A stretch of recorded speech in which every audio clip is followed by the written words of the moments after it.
Those who don't know me, my name is Joe Freeman. I am running for District 95, Alabama State House Representative.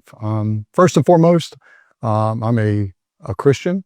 I'm a husband, a father, a small business owner. I had the privilege of growing up in Central Alabama. Was raised by a single father who taught me small town values. The meaning of a handshake, meaning that my word actually means something. I was a police officer for 10 years. I had 2 years of public service. My wife, Minan, is an educator. Who has experience in administration. I'm currently a registered investment advisor. Last year, I managed $94 million in portfolios. That should matter to you. Why should it matter to you? It's because if you're going to sit someone in the government, these spiders how to manage money. All right? Make those decisions. As a matter of fact, being a small business owner, we understand the importance of budgeting and living with our means. Okay? The most common question I've been asked was, why am I running? So after the last election, it was obvious that a few of our delegates that would sit under Montgomery were putting themselves first, not Baldwin County. They don't return phone calls. They don't return emails. To me, the people that's running that out. We need to stop that this election cycle. The voices that's running deserted, and you heard, you know, that there were concerns. Upon hearing I was running, I was approached by the Farmers Federation for a candidate that aligned their values. After talking to the farmers, I learned some surprising facts. The average row crop farmer here in Alabama, these are soybeans, your peanuts, your cotton, your corn, lives $390 per acre each year at the cost of associated farming. There's no incentive for younger farmers to pick up with their fathers left off, to take over the farms, do the high cost equipment, fertilizer, fuel, interest rates. Family farms have a risk of being sold off to development as land prices have to rise. Protecting these farmlands through fair tax policies, access to local and international markets will help ensure future farm generation not only can inherit the land, but a way of life. It's common sense to back the farmers. They're the backbone of the country. I got their endorsement as well. So I'm endorsed by the Alabama Farmers Federation. Now, I'm against gambling. I do not want a casino in my backyard. Some politicians in Baldwin County are pushing to expand gambling in Alabama. They're promising you more revenue and economic growth. The truth is that the social and financial costs of gambling far outweigh the benefits. In fact, states for gambling have higher rates of addiction on. States that legalize gambling have 20% higher bankruptcies. Gambling does not create wealth. It's moved away from families, local businesses, even the education argument. There's a holdup. Multiple states have done studies, and what's happening is the use of lottery revenue is actually being replaced, not supplemented, the general funds. So it's replaced the general, but not supplemented. And Auburn University study with Mal PA looked at state financial data found that no net improvement of education funding for lotteries, none. The money just sits around, so very little of the money actually reaches their classroom. Now, this is law enforcement. As I said before, I have 2 years of law enforcement. So I understand, and the first farmers give. When they're out there working, they're under split decision making. They deserve to have the backing on the unit and the tools to do their jobs right. It's just common sense. Big issue with all is growth. Folks, growth's here. Growth's national. As a matter of fact, Baldwin County is always expect growth of tens of thousands of new residents within the next decade, 10 years. We're seeing traffic congestion, flooding, overworked public systems. If development outpaces our roads, our drainage, our schools, our emergency services, we're in much of a problem. You know. Supporting roads requires smart growth. Okay. So smart growth is what we're looking for. The state sponsor says.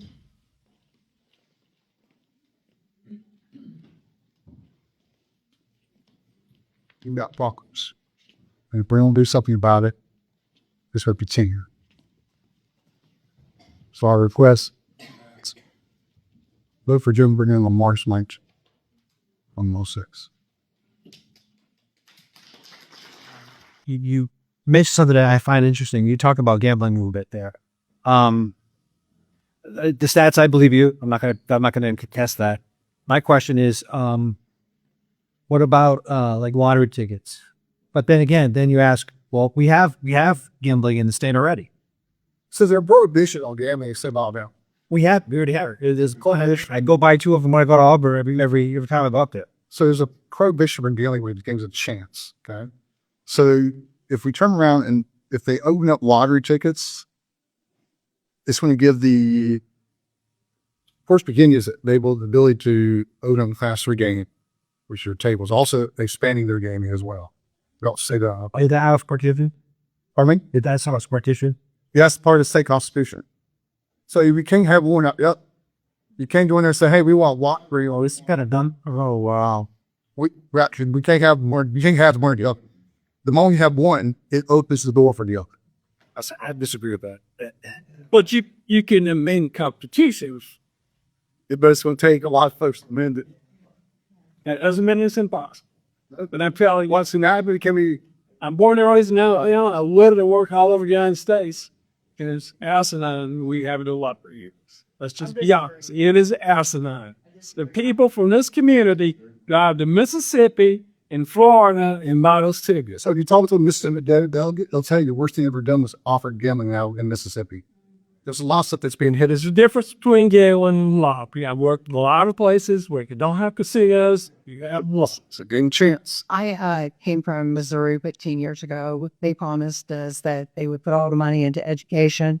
Our crime has gone up. The money did not go to education. It's in free-for-all.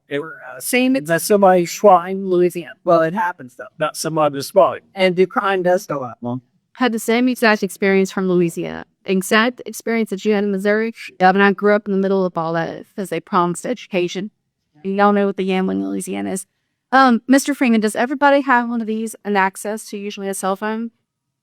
Usually? All right. Yes. Do people have access to cell phones? Yeah, usually. Can you gamble from apps on your cell phone and you have the ability to spend your money without the government being involved on your cell phone? I think that solves the problem there right there. How much does Alabama get from that if you do it over your phone? Zero. Zero. We don't need it. Everybody help me. And you drive the roads here and you say, we don't need that money. Not just someone. You got to make choices. Deal versus good. Well, as far as you send that, because I was coming back from Tuscaloosa the other day, watching again, and we were redirected onto a back road, and it was the worst road I've ever been on. As a matter of fact, I've made a comment with us that this is what gambling gets you in the Mississippi. So it doesn't always go. Can we get another topic going? Yeah, you mentioned Mississippi. When you take 45, you cross that line from Alabama to Mississippi, 2 things happen. One is there's nobody there. There's no population. And the second thing is it's a 4-lane divided road. We have the crappiest roads in the United States, period. We're really good. Even just driving out 12 here, I noticed this coming over here. Why does local communities not put any shoulders on their roads? I mean, the grass is right up to the road. There's no shoulder. If you had a breakdown, you're in trouble. But that's likely the county commissioner question. Joe's running for state house, so let's ask questions pertinent. Well, the 45 question is a spec question. It's about the register. I know that Shane Stringer's working. I did that $4 late hours a record. That's been proposed. It's been turned down as well. By who? Elda. By LDOT or the voters? The bylaws. Well, He's trying to use some money from the oil, trying to reposition over there. But that's, it's been turned down. So you just keep on working on it. You mentioned earlier about flood. Do you have, my question is going to be this, and I want to respond to it a little bit, my whole question. Flooding is substantially increased, at least where I live. I live in the Fish River community, and a lot of people do with tributaries and so forth, as well as other areas that people are being flooded. Now, a lot of it has to do with the runaway growth. And we moved down there, nearly 30 years ago, and the flood table is just, tremendously increased. So my question is this: what they're doing, they're coming in and telling me, yep, everybody has to build a retention pond. Well, all these retention ponds do is they hold water, they put fish in them, and they channel the water down to, Fish River, which is a huge drain for Baldwin County. So I guess my question is this: do you have any possible solutions or ideas what we can do about that? So what I think should happen is that you should, on the developers, should there for that those developers, they should build their infrastructure. So if they were with the housing development, they should build the infrastructure. But another way to come back and tap Retention ponds or what they require. what's happening is because retention ponds will be caused, would take them all away the pervious area, right? Will make it impervious. Because there's no way for the water to drain, so you got to have somewhere to direct water to. So why not go back here fast? Right? What not? There's a lot of places especially in North Carolina, where they would say bottles, right? They say high water tables. They've required them seconding with concrete driveways to do the old Craftsman style design, but they little small chunks of concrete, very nice design. And we still have a pervious area as well. So you're not in the impervious, so it's a drain. That goes back to plan, right? When it goes back to the county planning, and they're looking at these PUDs, and they're saying, hey, we're bringing 300-400 houses or thousands of houses, 15 different developers come in, they can start looking at that and saying, hey, Mr. Developer, this needs to happen. What do you want to do here? Simple as that. Or maybe we don't build a topic show. Maybe we actually have a little more spacing between us. Tracy is very deaf. So chief guard, run. Do it in the edit. I just sold that administration last time I was here.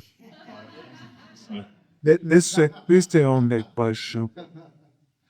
So, similar topic, but as a state representative, what can you do to help funding for our infrastructure? Yeah. Outside of what the county commissioners can do. Right. I think this is getting all the mayors involved. We need to start talking. The cities need to talk. Right now, there's a lot of things going on in the county that's really segregating everyone. We need to get back together. Somebody's got to be sent to be a leader and say, hey, I'm bringing everybody to the table. We need to talk. And somebody needs to be that con. And until you have that conduit, you still have what's going on. Will you be that individual? Pardon me? Will you be that individual? I plan on being it. I've already started working on it. So the biggest thing is that when you're talking about different topics like gambling, you have the city of Foley where the mayor's daughter works for Forest Creek Indians. That becomes an issue, right? All of a sudden, I'm the bad guy. And I'm not really the bad guy because I ask a question. Is gambling coming to Foley? I want to know that. Yes. I think I deserve, because I live here. So if it's being discussed, I think they should tell us. And so we set up a Freedom of Information Act to the Department of Interior and Indian Affairs. Haven't heard anything back yet, so we're sending it out to what I got, see what they say. But we just want to know. Right? Are the rumors true? Did they go down there? Did they wire the place that carried the load for slot machines? We want to know that. Right? You can't lose money. I mean, who in here owns a business? Are you in the business to lose money? You think they're losing money out here? So what do you think's in the future? Casino.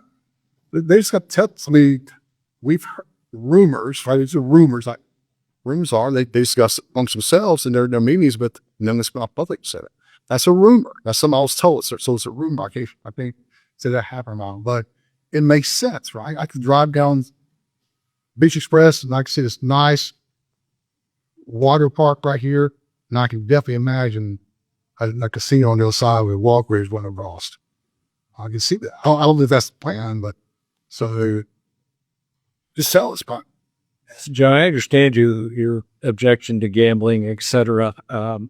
But one advantage, if they did have a casino there, is it would benefit us in our tourism revenue, because that would be another attraction to bring more tourists. That's not the kind of tourists you want. Look at what we got in I keep that shit in Mississippi. Look, guys, I've been here all my life. I moved away and came back. And I want to see if I first remember driving myself, got my first car, drove to Gulf Shores, Alabama. Gulf Shores was a little bit strip. Where the Waffle House is at now, I was in the walk, I was in it, and there was a 7-Eleven right across the street. And we used to cruise down 7-Eleven, come back around, go into the hangout, around to the McDonald's that was on the beach, back to 7-Eleven, that was our cruising area. It's changed. Now, we still want to keep that family environment. That's something that Orange Beach and Gulf Shores want, the family environment. 8 million visitors. 8 million visitors. Why do we do a casino here? Because 1% is 80,000. So they collect 1%, that's 80,000 visitors to that casino. Now, that's what causes fights. It's going to cause a lot of crime from separating people you don't want here. It's coming. It's going to start ruining our backyards. It's going to really start affect us. Luckily, our law enforcement's going to have to pick up the garbage that comes with it. It's not in the long run where you promise and say, hey, I want these roads done, I want this done, I want that done. There's no promise that money's going to go there. And if you enact it, the moment you enact it, it can be changed, right? So if you change the Constitution, it can change to something else. And all of a sudden now we got Las Vegas sitting here. Because if you're going to open up Class B, you're going to have one organization, this is the most powerful organization in the state, you want that. That's the Puerto Rican Indians. So if we have the bill, you want something done with flooding, and we present this bill and they don't like it, they can kill it.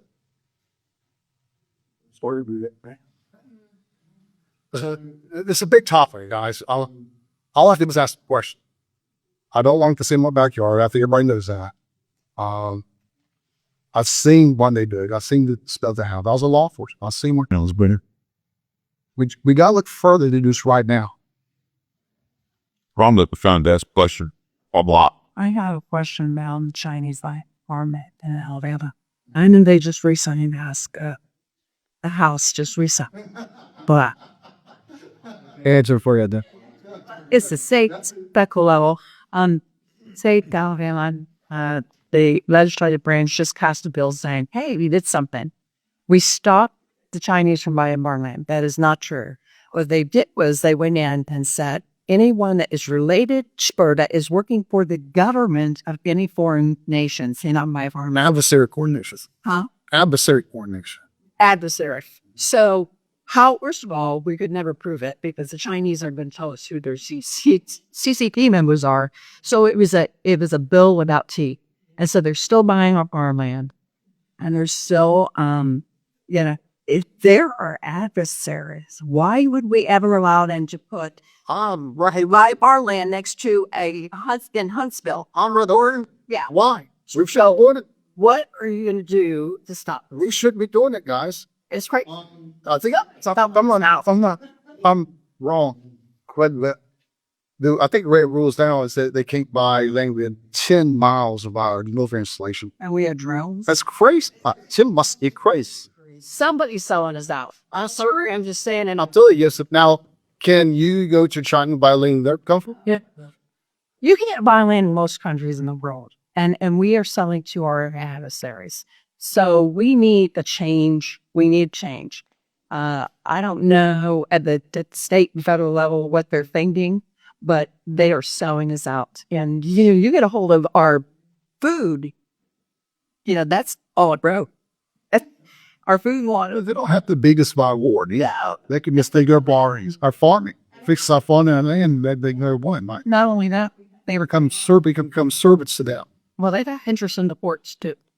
And so, that's our infrastructure there. No, not only that, that is how we sell our goods and we import our goods. We're giving that away to foreign nations. People need to wake up. I'm telling you. But most importantly, we need to vote different, though. We need to get new people in. Appreciate that comment. For your website, correct. Let's change gears from that. In the state of Alabama, the Constitution that we're operating under today was written in 1901 for a rural state. Today, Baldwin County is an urban county. The government we're operating under, we have 4 commissioners that are operating under. Richard, is it Dollinger's rule? Is that what it's called? Something like that. But basically, the state legislative delegation has a lot of authority within, or a lot of authority in managing affairs of the county. And it's structured that way because of the Constitution we operate under. Are you willing, as a state legislator, to look into that and to examine possible ways that we might delegate more authority to the county commission so that they can govern our county? Absolutely, 100%. I think that I think a lot of things that we had, the county commissioners could do a lot more if they had them lawful, and now they have to rely on us to enact legislation approved. So I know there's a lot of safeguards put in there. What you call it home rule. There's been a lot of safeguards put in to keep that from giving the power, too much power to the full member commission. We're talking about farmland. Baldwin County has lost 25,000 acres of farmland in the last 10 years. Today, Escambia County, a neighboring county to the east, northeast mainly, has more farmland than Baldwin County. yeah, there's a One of the ways that I've seen, and like your idea, I don't know what you look into. Tennessee has passed a Farmland Preservation Act. Florida already has it. Louisiana has it. Texas has it, where the state buys development rights on farmland that keeps that farmland in farm production from now on, so we don't lose all our farmland. But the first question, unless you don't have any rights for slaves, Go to Richard and other people who understand the issues and listen to what they had to say and to their suggestions, and to think it through and turn that thought into some kind of legislative action. Well, there's an issue right now. Think about this. The Federation has "We Are Stronger Together" issue. That's because of suicides. You got a lot of farmers that are losing their properties. I've been on the Federation board 48 years, I know. So that doesn't have to have had an initiative. You have to create an initiative just to protect farmers. That's a problem. The problem is The problem is we're losing our all about this. Most people don't hear it. They don't know about it. That's right. That's the problem. It's not publicized enough. And so the farmers rather by themselves, unless you have a tie to farming, you don't know. Until you run out of groceries, then you Well, that's right. And that goes back to, you'll be a servant. the lady was talking about foreign entities buying land. With all the LLCs and all these different entities that we have, I sit on the Farm Service Agencies County Committee too. And for somebody to get a phone number to qualify to participate in USDA programs, they had to show proof that they're U.S. citizens. There was a 3,500-acre tract of land, timberland, sold in North Baldwin County for the last year and a half, maybe 2. On the third application, they finally put the realtor's name that sold the property listed as owner. We don't know who owned it yet. So it's almost, but all the LLCs and stuff are almost from a trade. The gentleman there next to Richard had a question. Yes, sir. So, I'm a refugee from New Jersey. Don't hold it against me. I didn't bring those politics with me. So my perspective is going to be kind of unique. So, if I don't want to beat a dead horse, but the gambling issue, I couldn't agree more. It is not worth. In New Jersey, it's absolutely the negatives far outweigh the positives. Along with that, it is something similar to that is the marijuana thing. As soon as I get that nose under the tent, and it is a mess up there. You can't go to a park without weed around your kids. So I'm glad Alabama's state. I mean, I'm assuming you're anti. Yep. Okay. That's so the other big thing is what I saw up there is New Jersey, believe it or not, was a relatively sane state about 20, 30 years ago where we would elect, I don't know if a Republican legislature, we elect Republican, governors, but they were Republican, at least they went nuts. And then went off the deep end like fast. And the people down here should know you live in a beautiful place. The people are wonderful. If you let go of the rope, it happens quick. So when you go to Montgomery, you can have to make sure if you fortify the state because it can happen quick. So the other issue was a big problem up in New Jersey is the public employees. And listen, I was a police officer, so I belong to the PBA. But if we don't look to privatize where we can and knock down the number of government employees, eventually it's going to come back to bite you because what happens is even police officers, as conservative as most of them are, once they get into that union, they have a guy up there in New Jersey, a Democrat, who's antithetical to all their values. They're going to endorse him because he's putting a couple extra bucks in their pocket. That's just human nature. So I guess not my question, but my hope is that when you get into look at privatizing where you can, sanitation, a lot of these, jobs that can, duplicate jobs. It's important because once they get a foothold, it's over. Yeah, that is true. And if I'm dealing with a specific, because as a police officer, I see my union endorse demon cracks, and I was mortified. But that's what they do. A couple extra bucks in your pocket, and that's where they're going to go. Yeah, it's funny state privatization, certain things, because I think a lot of our sewer systems are private. And the problem with that is there's not a lot of regulation to it. There's a lot of, that little lagoon had again, I was in here, this in more than about 100,000 gallons of sewage dumped in it before the election. Yeah. And they took samples at the mouth of Little Lagoon, Orange Big Gulf, and 8 days later, we're still in its highest levels of contaminants, 8 days old. Later. So the problem thing is that you got to have penalties, right? You got to have penalties and fines. You got to have checks and balances. Especially when it comes to sewer, I don't understand. The question I said was, well, if I could put a check valve on my plumbing system that tells me if I'm leaking water somewhere, why couldn't they do that for a huge system? They said they can celebrate some leaks. We're sleeping out. They haven't done that. So privatizing, yes. Forward thinking more, right? Okay, how are we going to keep this in checks and balances? How are they going to hold their beach on fire with fines and if something is wrong? So the 100,000 gases guys are blind. There's a lot of blue in it.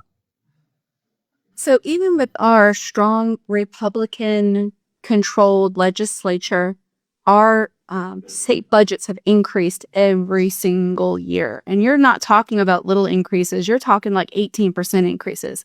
Will you ever vote to increase our state budget here? What's on the agenda? Why are we increasing it? I think it's popping that foot up and really looking now what we're doing or how we're spending our money.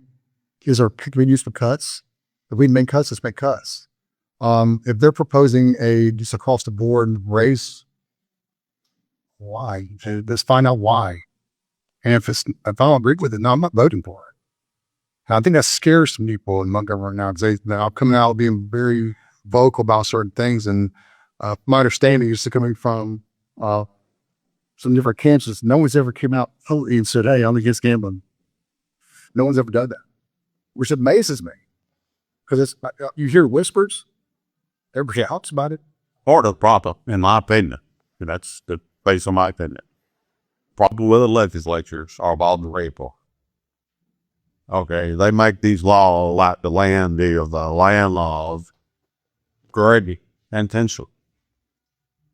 We need somebody that's going to go up there and even bother the people. Yep. Somebody that will make these laws hard. So, And some of your opponents are taking money. but I know. That's what it came to say. It's easy, right? The day we come out with our FOIA, our Freedom of Information Act request, they dropped $3.5 million into a PAC. That was done because of what we asked, the fires. No. Will you be a person that I will say law? Here comes my say is A, I will say no if I need to say no. If this makes sense, it's not common sense to say no to it, right? So my background, regional vice president for Fisher Investments up until the 27th of October. I quit very high six-figure income to run for this office because it was a conflict of interest. Because I see the problems we're having. So money doesn't motivate me. I just turn it down. Yes, I'll be that voice. If someone wants to talk out, on my Facebook page, we put on there all the time. If you have a question, call me directly. Call me. I'm going to pick the phone and I'm going to call you back. Email, absolutely, 100%. And if you go up there and look, I've done that already. People are commenting on there, hey, he actually picks up, he actually calls us back. I actually go out and meet people. Just let me know. You're thinking of not taking money. I have a question I ask this of everybody. Are you taking anything from the AEA? No. Good for you. No. My wife's a teacher, but we're not taking anything. She quit her job too because she could agree with you. What she goes about the AEA? We don't like. On budget, Joe, I've been trying to remember this number. It's ballpark. Pre-COVID, this state was spending $6 billion roughly on education. It's like 9%. It's about 10. She's that boy died. It's after all. So we've gone from $6 billion to $10 billion basically 5 years.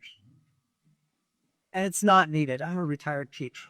It is. It's on that budget. So it's back to the point that I think Stephanie Hassey, and you using the phrase, look under the hood. Will you dig in and ask the why question? I've got you. I'm not a politician. This is my first go round. I mean, It's okay. Go off. I say go off. I think then there's a lot of eyes on us right now. There's a lot of eyes on us going, okay, who is this guy? We've never heard him before. That was my design. As a financial advisor, we're regulated. I cannot put into anything. If I wanted to give money to a candidate, I'll submit to how much I could get. And I had to get permission from the firm first. Well, that's paperwork. I'm like, I'm not doing it. Shouldn't work. So I never did anything. So this is all new to me.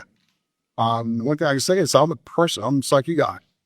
If you got a question in company, we may disagree, but we'll talk about it. I'm going to hear you out.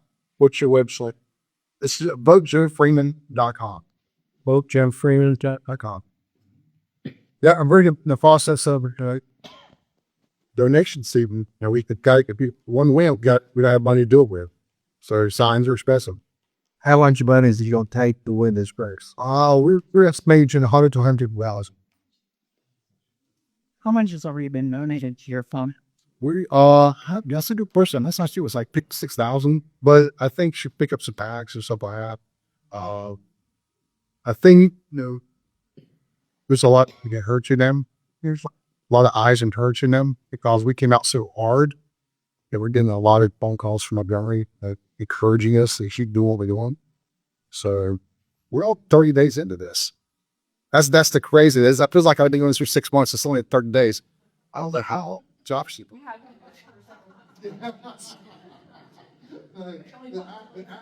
Quitting a job actually goes 3 ways. All right. As the Health Freedom Alabama director, got to ask you about health freedom.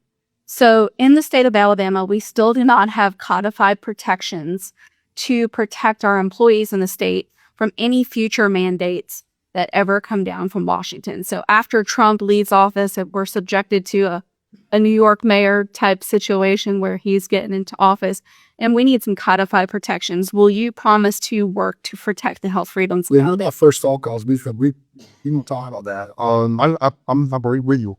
I'm unvaccinated. My firm came to me and said, hey, you got your vaccinated or are you going to lose your job? I said, fine. And they can actually, we'll give you $1,000, you're vaccinated. Keep your money. I don't need it. I need to do it. And so, out there, I was foaming on, so we may not have a job. And so we are determined. Right? And the attorney said, they suppose if hold on and see what happens.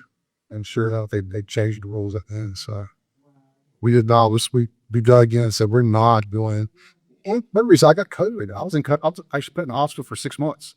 I almost died, and we come out and we hear the process of healing going into 2021. I still had antigens 6 months later. A year later, still had antigens, and they will be thinking it's vaccine. I'm like, why? And so we dug in. We're not. No, ma'am. And this guy is at the Ford, at least in our jobs, absolutely ridiculous. Absolutely ridiculous. Joe, do you realize how hard what we're talking about doing is going to be in Montgomery? Well, I told you now, we make you a one-term person. Because we may make some of you mad. I can put it back in. But again, that's the kind of people you want to get in as all right. Fine. Exactly. So that's the kind of people you want. So we'll find out. This is what kind of job. This will be tough, guys. I mean, she is the incumbent. It's going to be hard to beat her. Don't take her for granted. We're running like the 10 points behind at all times. Talking about all these issues. Is your plan to be a leader? And most of it is opposing something. Will you be a leader in that opposition, or will you be a follower of the opposition and just vote when the time comes? So, as I said before, to get things changed, we got to bring people together. And that's going to take a leader, not a follower. I mean, you can fall back into the same thing you're doing now or same thing she's doing. And I won't talk harder because I don't really know her. I just know her voting record. And I don't agree with her voting record. Okay. But it's so easy just to go up there and make it a fraternity or a sorority class. Guys, we're going to work. And if it's a one term, we're going to do as much as we can in 4 years. What to me once Frances was there and another representative. They had this guy that said his 4 angels, he was their legislative director or whatever. and he told them what to do. But Billy, you're not to be kind of guy. Probably not. I'm probably going to make some. Yeah, I'm probably going to make some people mad. You're right. I'll probably get called to the speaker's house, the speaker of the house's office quite often. I don't know. We're going to work together. I promise this. We're going to work together to make things better. That's one thing I can promise. I'm not going up there going, my way is the only way. What we're doing is going up there, we're going to say, hey, what can we make Baldwin County better? Because the delegation needs to do that. When I'm elected, it's not about, it is about Alabama, making Alabama better together, but really our region. How will we make Baldwin County better as a group? And that's how we should be voting. Yes, ma'am. I don't know if you're aware of it, but the person you're talking about is battling cancer. Right? Pardon me? Yeah. Yeah, we know. Yeah, we know. We do know. She announced that to us. However, I view her as being tone deaf. Yes. Definitely the younger has pushed me many times to send out my notices on various issues as Robert and things that we've worked on in the past. Mm-hmm. We've got her, we got Donnie Gibbons, we've got Jennifer Fiddler, and Great people. Yeah.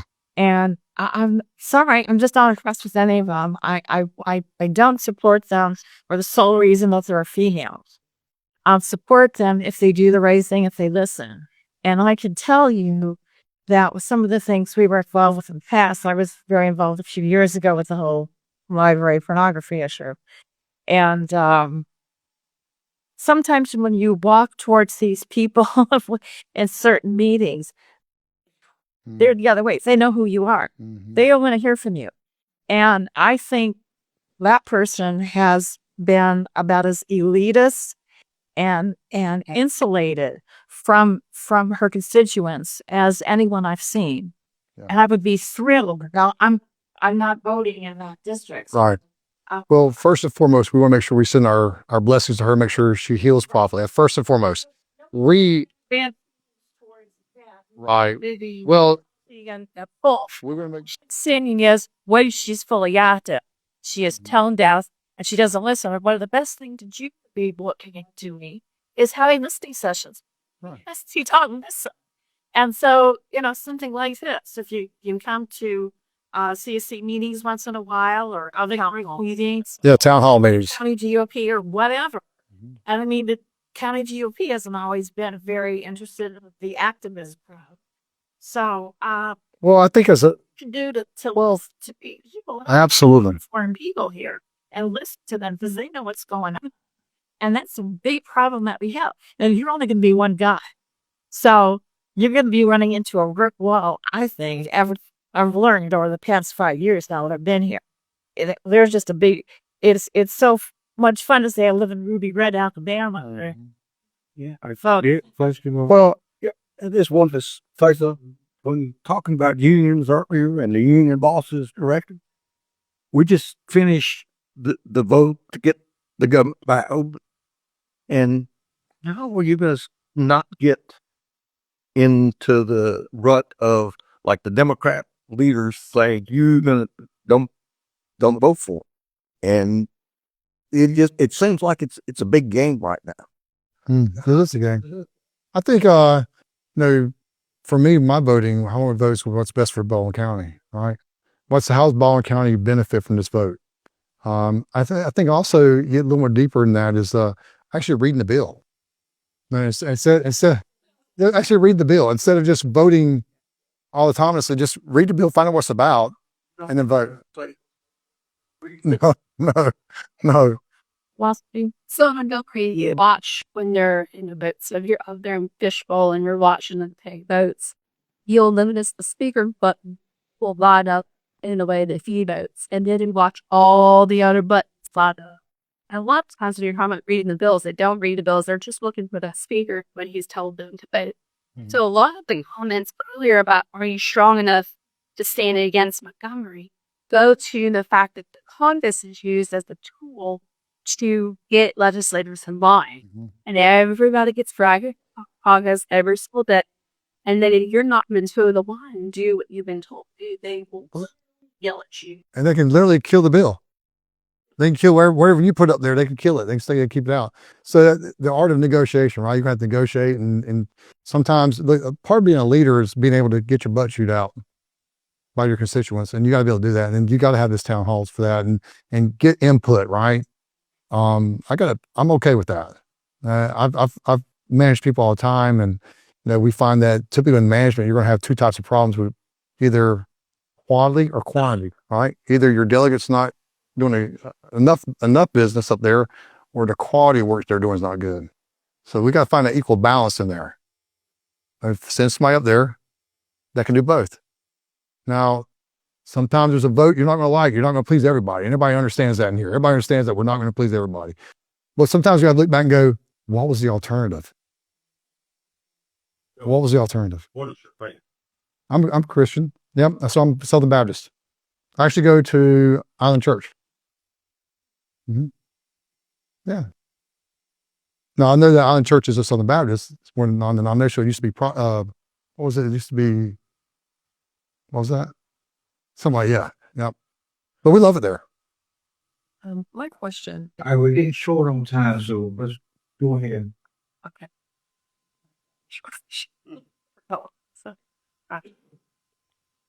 I'll come back to you. Okay. Yeah. Yes, ma'am. Yes, Joe. I've only lived here 4 years and moved here from Tennessee. But one thing I've noticed in this area here, I know it's all about tourism and farming. I see a large lack of industry. And to draw more people that you want in your state here, they've got to have good paying jobs. What could you do at a state level as far as incentives? That's right there. I was about to say, you got to offer incentives, right? I was listening to our economic development chief not too long ago. He said that they're building some stuff, some big plants up north of the county. And he said that whenever they brought people in, before they did that, they brought people in by helicopter. And one of the things for big business, you got to have rooftops, right? You got to have the workforce to support it. That's the reason why they put the school in there, is to train these kids to help support the plants there. He said that they used to come in when people were looking at land, they would take them to the airport, get them on a helicopter, and then fly them around the Delta, and then go across. And the number one complaint was there's nothing out here. there's not rooftops to support employment of the workers working in these plants. And so they did that for quite some time. They kept getting turned down, getting turned down. And then he finally said, hey, he went to the helicopter pilot and said, hey, take them around Mobile a couple of times and then shoot across the shortcut. Don't take them to the Delta. And they did that because they wanted to say, hey, there's more to this area than just north of Baldwin County. Now, we're very fortunate that we can get around pretty quickly right now, difference in the Mobile County, Baldwin County, Clark County. So they're able to bring workers in, but they're also that with that school, it's going to help support all the industry up north Baldwin County. Tourism down here, it supports, jobs down here during the open season is tremendous. We lose folks all the time. We own some wellness clinics. We lose them all the time to go to these servers because they make a ton of money through a 3 or 4 month period, and then they come back to us in the fall. So we got to figure something out to keep these employees there. Always. Mhm. Never. Yeah. Yep. So, it's really attracted more people to Alabama, right? You'll be surprised how many people we talk to when we fly out somewhere and talk about our beaches. So, like, we got beaches in Alabama? We got the most beautiful beaches in the world. I say it all the time. We've been on our honeymoons. We've been on other trips. Every beach I go to, I said, our beach is much better. And I mean that. Our beaches are much better. There's only a couple places in the world that beat our beaches. And we're very fortunate to have that. And we should be taking pride in that. As a state legislator, we should be looking at Fort Morgan and the surrounding area as well, because we've got to keep that natural. That's the only place on the Gulf Coast right now that hasn't have a lot of development in it. So we got to really work on that and pay attention to that as well. All right, let's thank Joe for coming. What is he for? Oh, for